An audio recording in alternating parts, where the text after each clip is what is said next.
বন্ধুরা, আমরা সবাই জানি যে ২১ তারিখ অর্থাৎ ৪টা আশ্বিন ২১শে সেপ্টেম্বর রবিবার ২০২৫-এর বড় একটা দিন, মানে মহালয়া, এবং ওই দিন কিন্তু সূর্যগ্রহণও রয়েছে।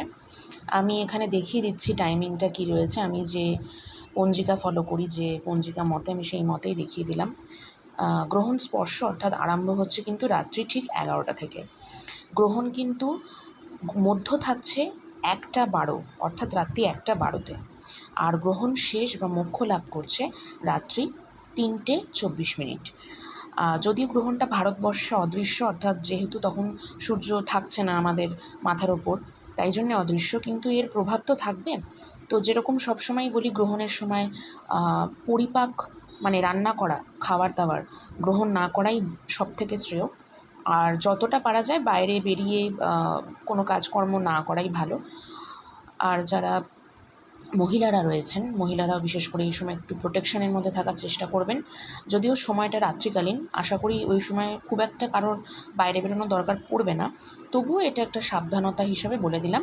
যাই হোক, এই গ্রহণযোগটা কিছু রাশির জন্যে বলা হচ্ছে যে খুব একটা অশুভ নয়, আবার কিছু রাশির জন্য একটু খারাপ প্রভাব ফেলতে পারে। তো প্রথম যেটা বলবো সেটা হলো, প্রত্যেকটা রাশিরই কিন্তু গ্রহণের প্রভাব থাকে, মানে এটা ভেবে নিতে হবে যে থাকতে পারে। তো সেই বুঝেই ২১ তারিখ কিন্তু আপনারা রাত্রি ১১টার আগে পরিপাক করা খাবার দাবার গ্রহণ করে নেবেন। চেষ্টা করবেন 10:30টার মধ্যে খেয়ে নেওয়ার, যদি খুব ভালো হয়। কারণ গ্রহণ হওয়ার কিছুক্ষণ আগে থেকেই আমাদের একটা প্রিকশন নেওয়া উচিত। আর যেটা বলে থাকি সবসময়, চেষ্টা করবেন পরিপাক করা খাবার দাবারগুলো যেন না বাঁচে, চেষ্টা করবেন পুরোটাই খেয়ে নেওয়ার। আর অবশ্যই যারা প্রেগনেন্ট মহিলা রয়েছেন, ওই দিন একটু চেষ্টা করবেন বাইরে না বেরোনোর, আর খাবার গ্রহণটা আগে করে নেওয়ার, এবং অবশ্যই প্রিকশন যেগুলো থাকে বরাবরের মতনই সেগুলো নেবেন।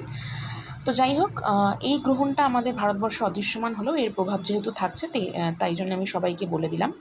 তো গ্রহণ কিন্তু 4 ঘন্টা 24 মিনিটের গ্রহণ, যথেষ্ট বড় গ্রহণ।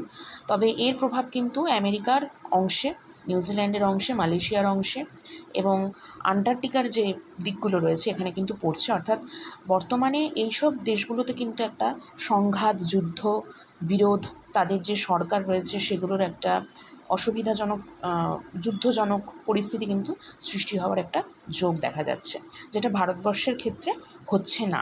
এটা একটা ভালো আমাদের জন্য, কিন্তু পৃথিবীর সব দেশই শান্তিপূর্ণ থাকুক এটাই আশা করব। তবু বলে রাখলাম সবাইকে, ভালো থাকুন, সুস্থ থাকুন, আর মহালয়া ভালোভাবে কাটান।